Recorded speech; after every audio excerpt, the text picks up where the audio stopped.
Man confronts teen in upscale neighborhood, stunned when he learns the teen's dad is the state governor. It was a Saturday afternoon in Oak Ridge Heights, the kind of day where every lawn looked like a golf course and shiny SUVs lined the driveways. Residents exchanged polite nods over the hum of lawnmowers and the scent of barbecue wafting through the air. Everything was as pristine and predictable as Bill Carpenter liked it, until it wasn't. Bill adjusted his baseball cap, frowning as he peered out his second-story window. His fingers tapped absently on the sill. Across the street, a matte black sedan sat parked near the community park. A lanky teenager in a hoodie strolled across the manicured grass, bouncing a basketball lazily. The sight clashed with Oak Ridge's meticulously maintained order. Bill muttered under his breath, "Who's that?" The teenager, unbothered by the scorching sun, spun the basketball on his finger before letting it drop into a rhythmic dribble.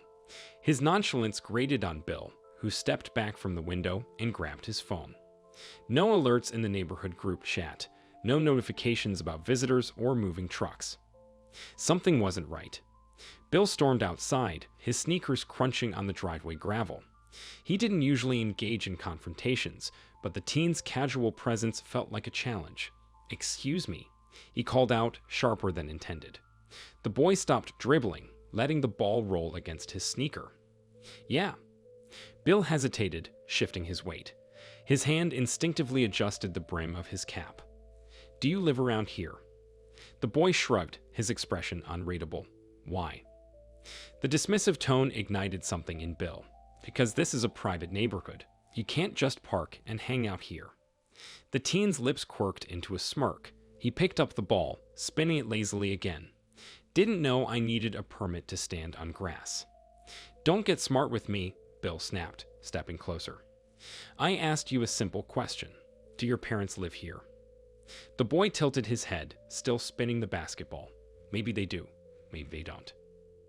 "All right, what's your name, smart guy?" "Elijah," he said, meeting Bill's glare with a calm, unwavering gaze.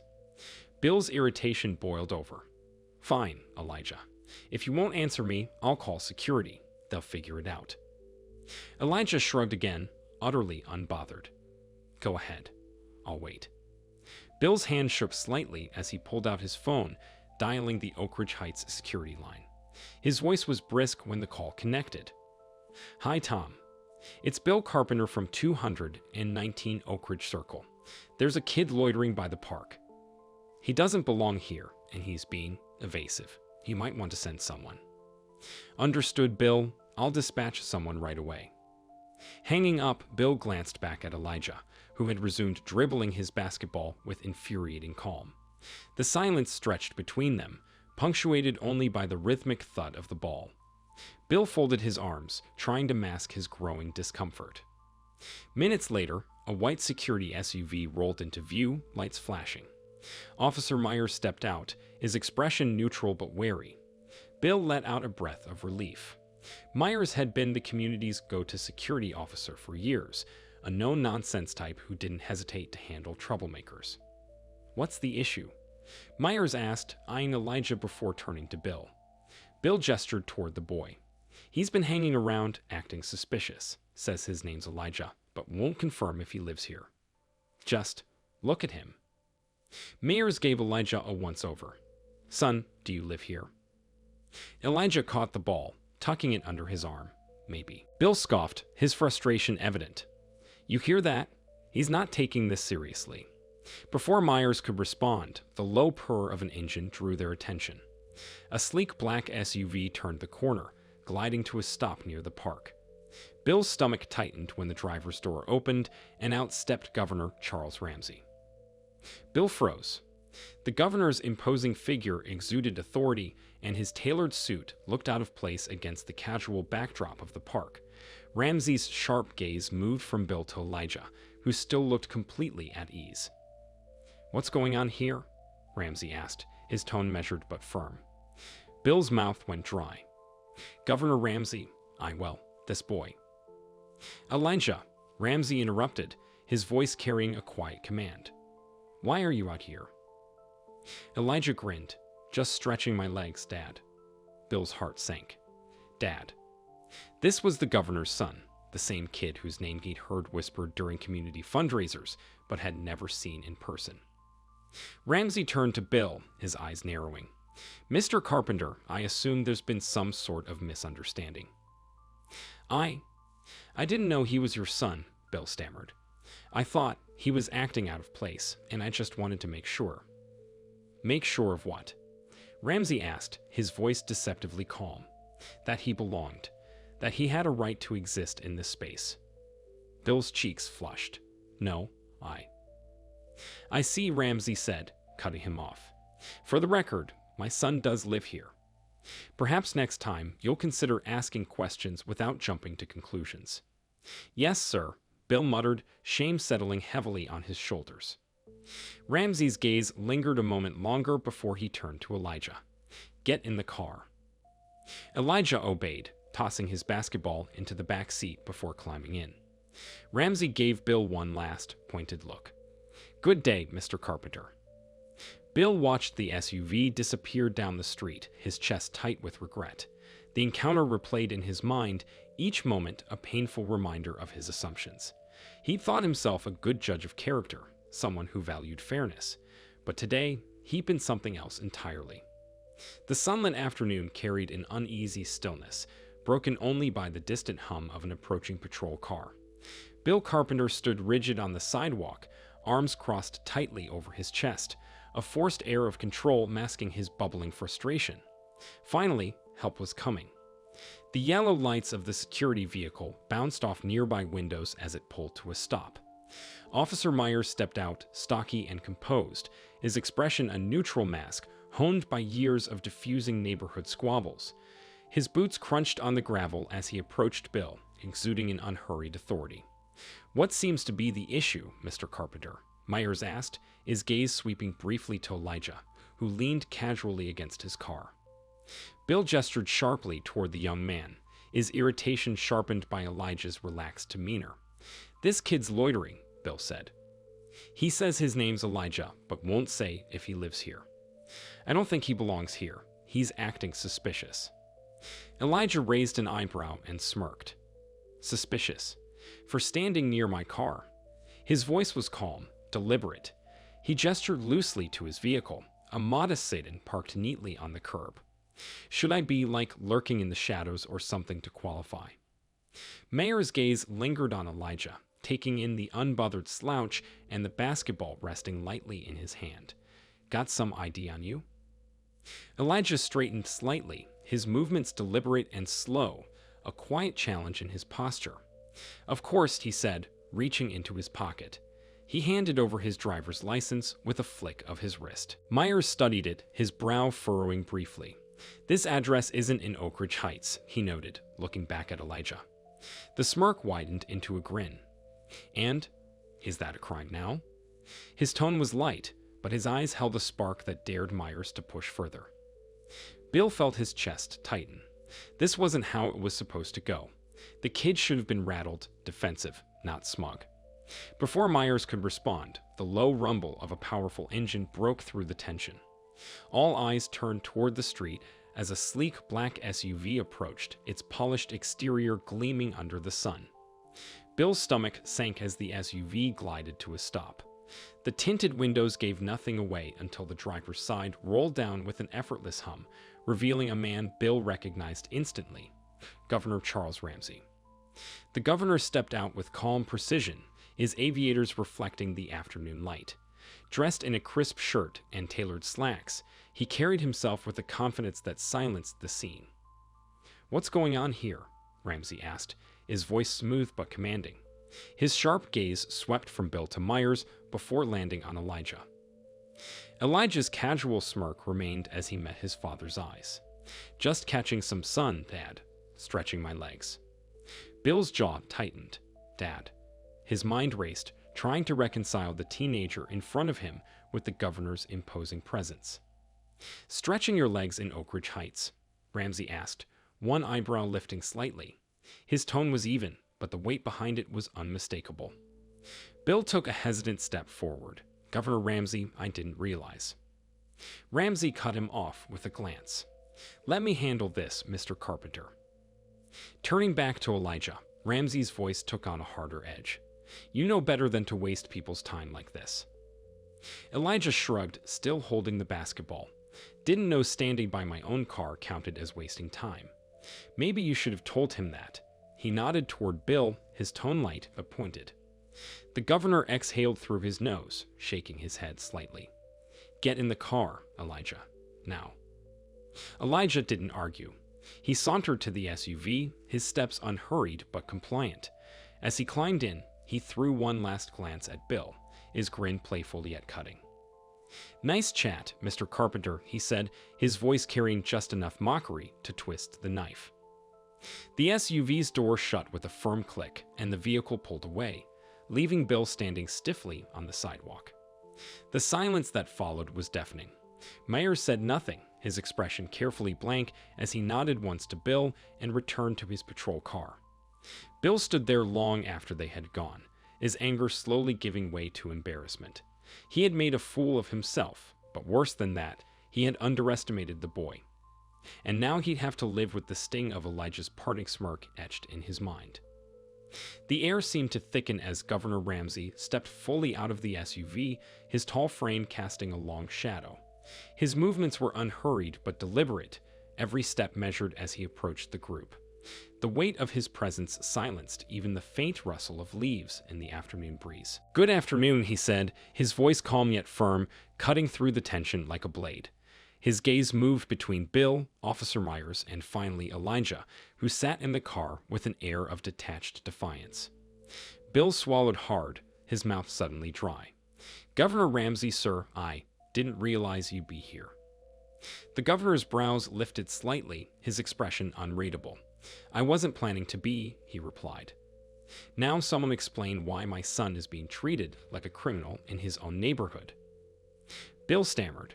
Sir, we found this young man loitering near the park. He refused to say if he lived here, and his ID lists a different address. Ramsey tilted his head slightly, his sharp gaze fixing on Bill. So, because his ID doesn't match, you decided he doesn't belong. Mayers shifted uncomfortably, clearing his throat. Governor, it wasn't like that. We were just following protocol. Protocol. Ramsey cut in, his voice still calm but laced with an edge of steel. Tell me, officer, how many young men who look like Elijah have you questioned today for simply existing in this community? Mayers faltered, his hands fidgeting. I don't have those numbers, sir. Ramsey's lips pressed into a thin line, his disappointment palpable. He turned to Bill. And you, mister. Carpenter, Bill managed, his voice cracking slightly. Mr. Carpenter, Ramsey said slowly, when you saw my son standing near the park, what was it that made him suspicious to you? Was it his clothing, his car, or just his skin? Bill bristled, his face reddening. Now hold on, that's not fair. I was just looking out for the neighborhood. It had nothing to do with. It had everything to do with it, Ramsey interjected, his voice rising ever so slightly, commanding attention. You saw a young black man and assumed he didn't belong. That assumption is a symptom of something much larger, something you clearly haven't stopped to consider. Elijah's voice drifted from the car window, sharp and clear despite the distance. It's not the first time, Dad. It won't be the last. The statement hung in the air, heavy and undeniable. Ramsey turned, his eyes softening briefly as he regarded his son. Then he faced Bill again, his expression resolute. My family moved into this neighborhood because we believed in its potential, Ramsey said. Not just its property values, but its people. Yet in the short time we've been here, my son has been stopped twice for nothing more than walking or standing where someone thought he shouldn't be. How do you think that feels, Mr. Carpenter? Bill opened his mouth, but no words came. You don't, Ramsey continued, his voice steady but intense, because it's never happened to you. But I'm telling you now, it's dehumanizing, it's infuriating, and it's exhausting. Mayers looked at the ground, his boots scuffing the pavement. Bill's jaw clenched, his discomfort evident, but he didn't speak. Elijah opened the car door and stepped out, his movements casual but deliberate. He stood tall, meeting Bill's gaze with unwavering intensity. You ever think about what it's like to be judged before you even say a word? Elijah asked, his voice calm but cutting. Every look, every question, like the world decided you were guilty the moment you showed up. It gets old, Mr. Carpenter. Bill shifted uncomfortably, his face a mix of guilt and defensiveness. Ramsey placed a hand on his son's shoulder, a gesture both protective and affirming. Elijah doesn't need your validation to belong here, he said, his tone final. He belongs because he's human, because he's earned the right to exist without explanation, just like anyone else. Without another word, the governor turned and walked back to the SUV, Elijah following close behind. Myers gave Bill a sidelong glance before muttering, "Governor's right. Maybe we all need to think about that." Bill stood rooted to the spot as the sleek black SUV pulled away, its engine humming softly. The quiet that followed was deafening. For the first time, Bill felt the weight of his actions that spoke louder than any defense he could muster. And in the faint distance, the governor's words echoed in his mind like a challenge he wasn't sure he could meet. Bill sat in his study, the amber liquid in his glass catching the dim light from the desk lamp. He swirled the bourbon absent-mindedly, watching the slow spin of the drink like it might hold answers. The governor's words echoed in his mind, unrelenting. You assumed the worst. He let out a long sigh, his gaze drifting to the spotless lawn outside his window. The garden he'd meticulously maintained now seemed hollow, a pristine facade that masked the mess he felt inside. He'd always prided himself on being a pillar of the community, a man who treated everyone with fairness and respect. And yet, today had cracked that image. Bill reached for his phone, pulling up the neighborhood group chat. Notifications pinged relentlessly, a mix of gossip and passive-aggressive commentary. Glad Bill was looking out for us. Can't be too careful these days. Maybe we should question why someone felt unsafe in the first place. Just saying. I've seen that kid. He's the governor's son. Embarrassing Bill. Bill scrolled further, his grip on the phone tightening. The words blurred together, a cacophony of opinions that only deepened his unease. He put the phone down, the screen going dark as he leaned back in his chair. His eyes landed on a framed photo of his family on the shelf, his wife smiling brightly, his daughter arms wrapped around his neck. What kind of example had he set today? The memory of Elijah's steady gaze resurfaced. The kid hadn't shouted or lashed out. He just stood his ground, his quiet dignity cutting deeper than any raised voice could have. Bill rubbed a hand over his face, the weight of it all pressing down. His gaze wandered to the bourbon again, then to the barely touched bottle on the table.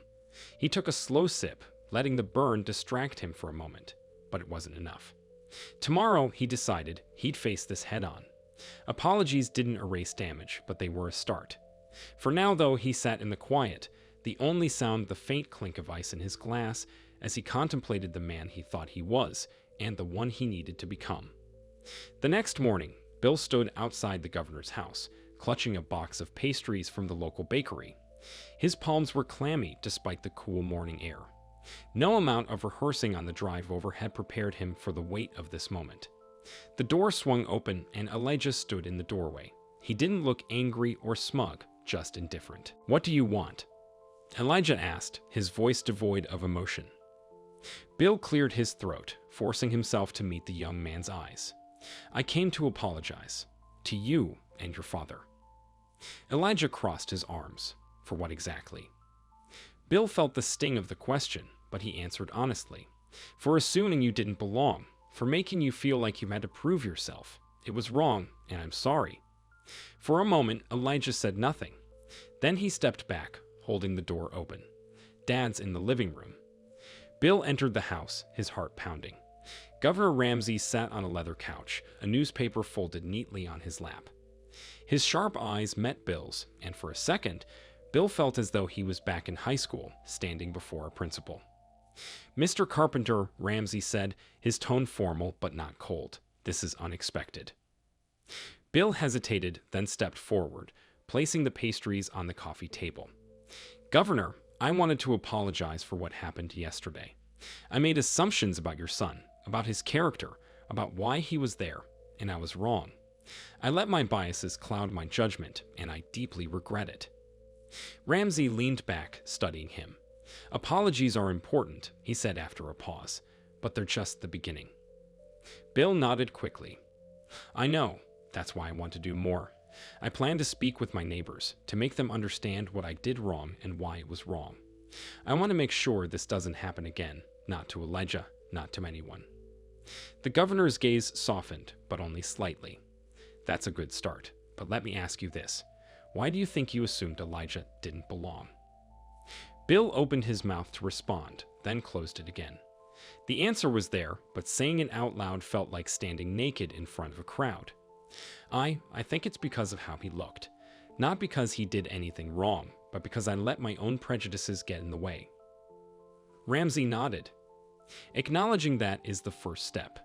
But the real work comes in challenging those biases every day, not just in yourself, but in the people around you. Bill swallowed hard. I'll do it, I promise. The governor stood, extending a hand. Bill shook it, feeling a mix of relief and responsibility in the firm grip.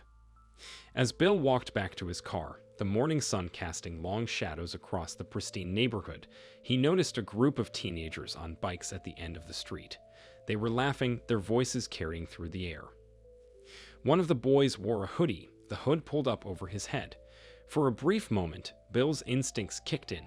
He wondered if they belonged here, if they were causing trouble. But this time, he paused. He took a deep breath, watching as the boys pedaled off, their laughter fading into the distance. Belonging doesn't come with a dress code, he thought, climbing into his car. As he drove away, Bill knew the journey wasn't over, but for the first time, he felt like he was on the right path.